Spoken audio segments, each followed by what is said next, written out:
I'm Nicolene Weil, and I'm a solar physicist at NASA's Goddard Space Flight Center.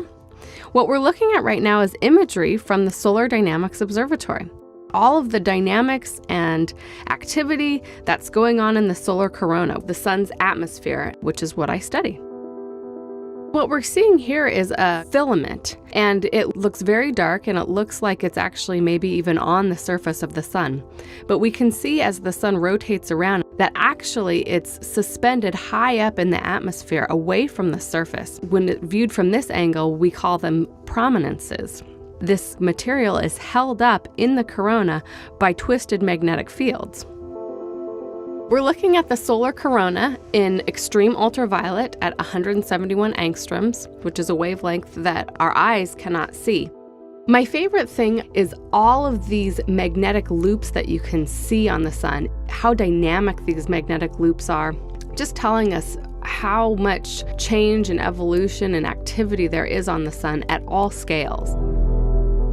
We can see on the northern part of the sun that a prominence rotates onto the disk of the sun and then it erupts in a giant coronal mass ejection. And all of that magnetic energy and all of the plasma that was trapped on those magnetic field lines launches out into the solar system.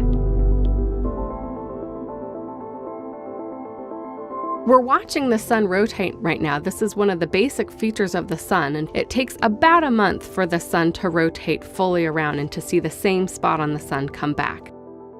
We're seeing the sun rotate so quickly in this movie because it's time-lapsed.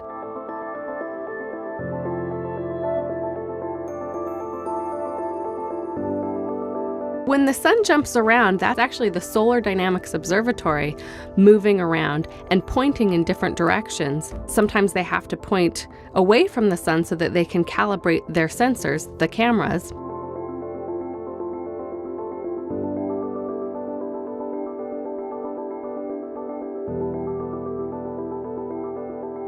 When we see the frames go dark, that's eclipse season. So that's when the Solar Dynamics Observatory, which is orbiting the Earth, goes behind the Earth, and the Earth is between the Solar Dynamics Observatory and the sun, and so the Earth eclipses the images. These really bright spots, called active regions, have concentrated magnetic field and concentrated heating because of this extra magnetic field and the extra energy due to it. There are more active regions during solar maximum and fewer active regions during solar minimum, and often these active regions can lead to solar eruptions such as solar flares and coronal mass ejections. I study the coronal heating problem. That is, why is the solar corona so much hotter than the solar surface below it?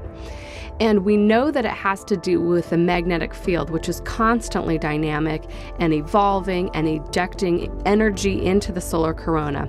And you can really get a sense of that when you watch these Solar Dynamic Observatory movies.